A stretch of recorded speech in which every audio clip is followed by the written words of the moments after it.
எல்லாருமே ஜெயம் ரவியோட press meet பார்த்துருப்பீங்க. அவர் கோவப்பட்டதை பார்த்துருப்பீங்க, அழுததை பார்த்துருப்பீங்க, நிறைய விஷயம் சொன்னதையும் கேட்டிருப்பீங்க. நேற்று கெனிஷா ரிலீஸ் பண்ண வீடியோலையும் சரி, இன்னைக்கு ஜெயம் ரவி கொடுத்த ப்ரெஸ் மீட்லையும் சரி, இது எல்லாத்துக்குமே மூல காரணமாக அவங்க சொன்ன விஷயம் என்னன்னா சைபர் புல்லிங். உங்களுக்குள்ள நடக்கிற பிரச்சனைக்கு யார் காரணம் அப்படின்ற விஷயத்தை பற்றிலாம் நான் பேச விரும்பல. ஜெயம் ரவி ரொம்ப ஸ்ட்ராங்காக சைபர் புல்லிங் அப்படின்ற ஒரு விஷயத்தை முன்னெடுத்து வச்சாரு. அதை பற்றி தான் நான் பேச விரும்புகிறேன். கொஞ்ச நாளாக சோஷியல் மீடியாவில் அது ரொம்பவே அக்ரெசிவாக நடந்துட்டுருக்கு. நிறைய பேர் அதனால் பாதிக்கப்பட்டுட்டு இருக்காங்க. சோஷியல் மீடியாவில் யாருன்னா ஒருத்தருக்கு கொஞ்சம் லைக் அதிகம் வந்துட்டாலே போதும், இவங்களோட அக்ரெசிவாக அந்த கமெண்ட் செக்ஷனில் காமிக்க ஆரம்பிச்சிடறாங்க. அதில் ஏதோ அவங்களுக்கு அப்படி ஒரு சந்தோஷம்.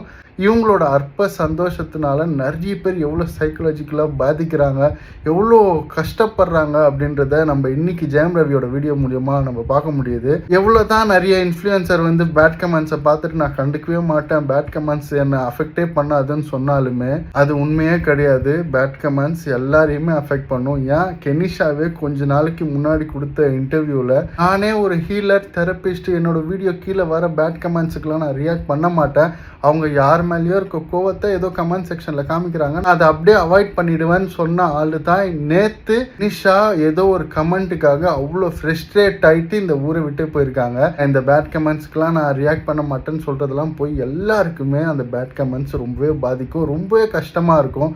யாருக்கு தாங்க தன்னோட அப்பா அம்மா அக்கா தங்கச்சியை அசிங்கமாக பச்சையாக கேட்டால் கஷ்டமாக இருக்காது சொல்லுங்கள். இந்த பேட் கமெண்ட்ஸை மொத்தமாக ஒழிக்க முடியுமான்னு தெரில. இதுக்கு பின்னாடி ஒரு பெரிய மாஃபியாவே இருக்குது. பட் முடிஞ்ச அளவுக்கு கமெண்ட் பண்ணுறது கருத்து சுதந்திரம் தான். பட் முடிஞ்ச அளவுக்கு ரொம்ப பேட் கமெண்ட்ஸ் பண்ணுறதை கொஞ்சம் தவிர்த்துருங்க. இது என் சைட்லேருந்து ஒரு ரெக்வெஸ்ட். கெட்ட வார்த்தைகளை யூஸ் பண்ணி கமெண்ட் பண்ணாதீங்க. உங்களுக்கு யாருன்னா விமர்சிக்கணும்னா அந்த ஒரு விஷயத்தை வச்சு விமர்சிங்க.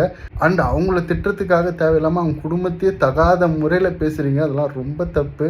சரி மக்கள், இப்போ நீங்கள் கமெண்ட்ஸில் சொல்லுங்கள், இந்த மாதிரி பேட் கமெண்ட்ஸ்லாம் பண்ணுறாங்களே அது கரெக்டாக தப்பா? நீங்களே கமெண்ட் பண்ணுங்கள், மக்கள் பார்த்து தெரிஞ்சுக்கிட்டோம்.